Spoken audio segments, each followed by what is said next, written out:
De côté, le droit à la vie et à la dignité au Congo.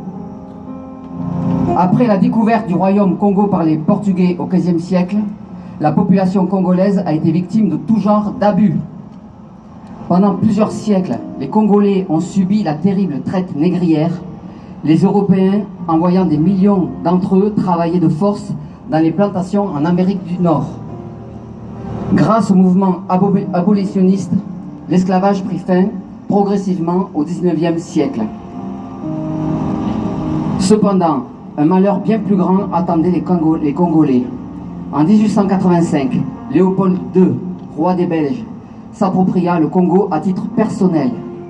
Pendant près de 20 ans, ses agents y semèrent la terreur afin de s'enrichir par l'exploitation de l'ivoire et du caoutchouc. À cette époque, le quotidien des Congolais était caractérisé par la famine, la misère, la violence gratuite, l'injustice, le travail forcé, le pillage de leurs biens, les mutilations, le massacre de leurs bien-aimés. Pour limiter l'usage des munitions, la règle « une cartouche pour un mort » fut mise en place. Ainsi, pour chaque cartouche utilisée, les officiers et fonctionnaires devaient fournir une main droite coupée. Un nombre incalculable de mains furent prises sur les cadavres. Plus grave encore, de nombreux autochtones furent amputés alors qu'ils étaient encore bien vivants. La barbarie humaine. En moins de 20 ans, on estime que 10 millions de personnes sont mortes. Un véritable génocide au Congo. Un abominable crime contre l'humanité, absent de nos livres d'histoire et des médias aussi. Même après être sortis de l'enfer à la fin du règne de Léopold II, les Congolais ont continué de beaucoup souffrir pendant la colonisation belge et même suite à leur indépendance. Leurs ressources minières n'ont cessé d'être pillées pour le bien-être du reste du monde. Égoïsme. Alors après avoir parlé de l'histoire et du contexte de la République démocratique du Congo, nous allons aborder maintenant l'origine du conflit actuel. Aujourd'hui, la RDC connaît une guerre avec pas moins de 12 millions de morts en 20 ans, soit plus de 5,5 fois la population de Paris. 12 millions de morts.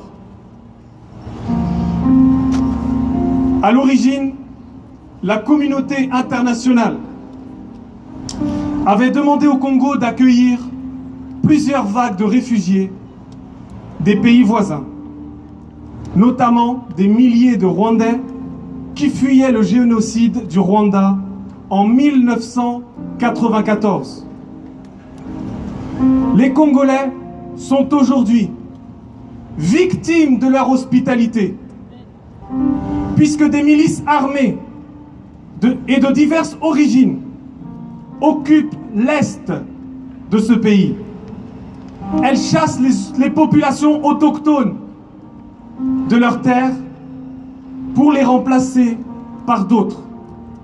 Ces groupes armés sèment la terreur, commettent massacres, viols et pillages en toute impunité.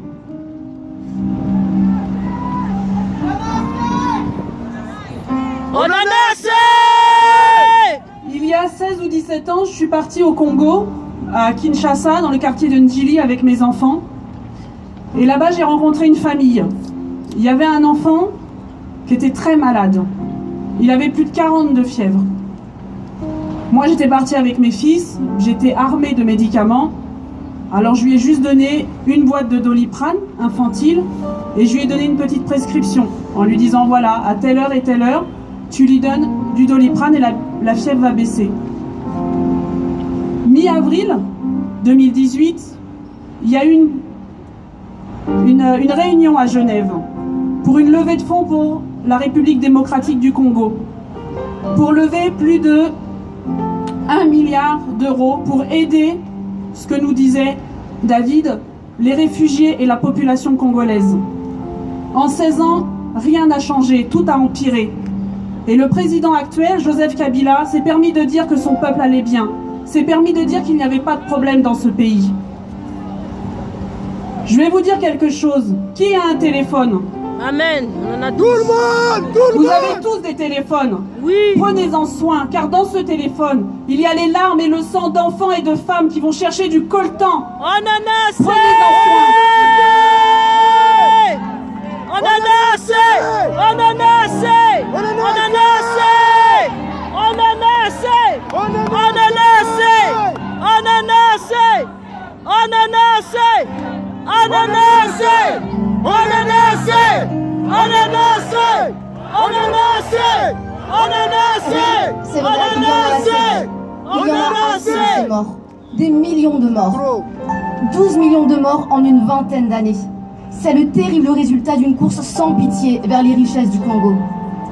La RDC détient 2 des minerais les plus recherchés au monde, le coltan et le cobalt.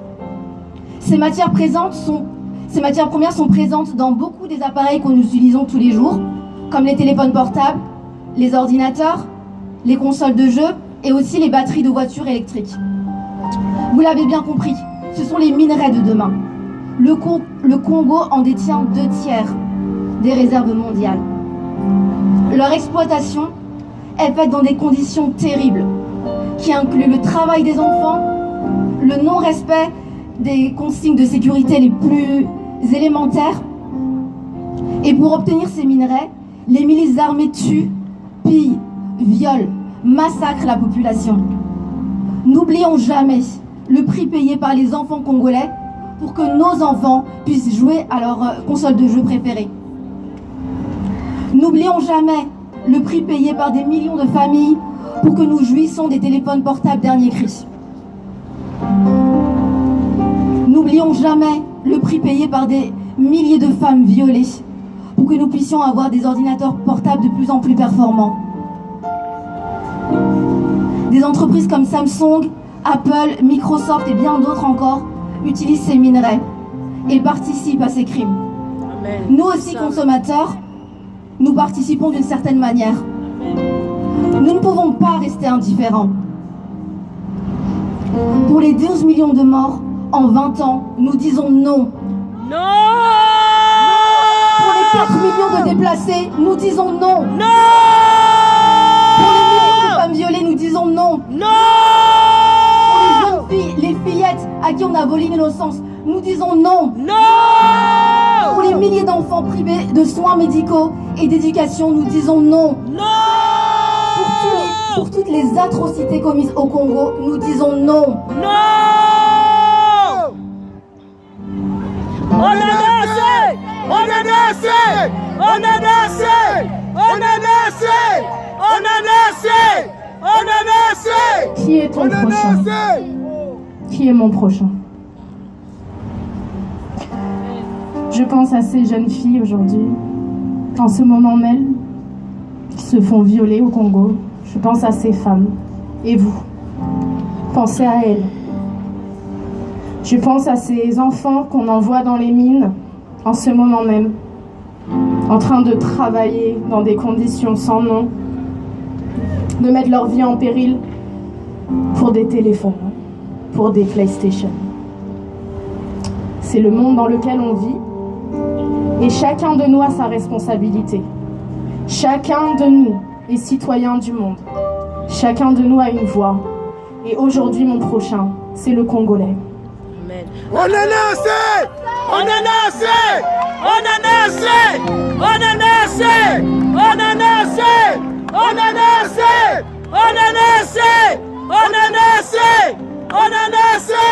On en a assez. On en a assez. On en a assez ou assez. On est fatigué.